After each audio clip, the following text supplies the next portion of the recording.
வணக்கம். இந்த நாளில் சின்ன சின்ன வெளிச்சங்களில் இன்னொரு புதிய சிந்தனையை தெரிந்து கொள்வோம். தபசு காலத்தில் அதிகமான நாட்கள் ஆலயத்தில் இருக்க வேண்டிய அவசியம் வரும். நிறைய ஆராதனைகள் நடக்கும். இந்த ஆராதனைகள் எல்லாம் தொடர்ந்து நாம் கலந்து கொள்கிற பொழுது கூடுதலாக ஆலயத்தில் இருக்க வேண்டிய அவசியமும் வாய்ப்பும் நமக்கு ஏற்படும். இப்படி ஆலயத்தில் உட்காருகிற பொழுது நம்மை குறித்து நாம் யோசிப்போம், நம் கவலைகளை குறித்து யோசிப்போம், நம்முடைய பிரச்சனைகளை குறித்து, நம் கண்ணீரை குறித்தெல்லாம் யோசிப்போம். சில நேரங்களில் ஆயர் செய்கிற பிரசங்கத்தினுடைய பொருள் குறித்தும் அதனுடைய அழகு குறித்தும் அதன் மூலம் நாம் பெறுகிற தெளிவு குறித்தும் யோசிப்போம் இல்லையா? இதெல்லாம் ஆலயத்தில் பொதுவா சிந்திக்க வேண்டிய விஷயங்கள். ஆலயத்தில் உட்கார்ந்து வேற விஷயங்களை சிந்திக்கிறவங்களும் உண்டு.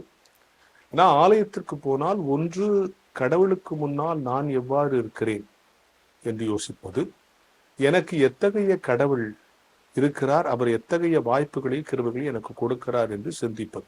இந்த ரெண்டும் தான் அவசியம். இத்தோடு கூட ஆலயத்தில் உட்கார்ந்து இருக்கும் போது ஆலயத்தை பற்றி சிந்திப்பது அது ரொம்ப முக்கியம் இல்லையா?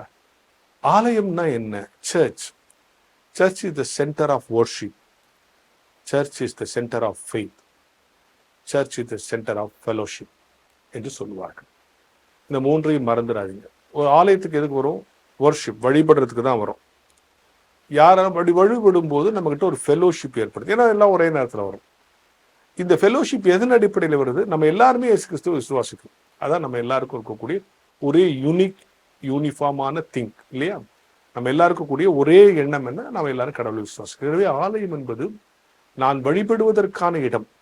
வழிபடுகிற இடத்தில் என்னை போலவே பலர் வழிபடுக வருகிறார்களே, அவர்களோடு எனக்கு ஒரு ஐக்கியம் இருக்க வேண்டியது அவசியம். இந்த ஐக்கியம் எதை அடிப்படையில் இருக்கும்? நீயும் நானும் ஒரே ஜாதி, அந்த ஐக்கியம் இல்லை. நீயும் கடவுளை விசுவாசிக்கிறவன், நானும் கடவுளை விசுவாசிக்கிறேன், அந்த ஐக்கியம். அப்ப இது ஒரு இன்டர்லிங்க் ஆனது. Church is the centre of worship. Worship பண்ண நான் வரேன். Church is the centre of fellowship.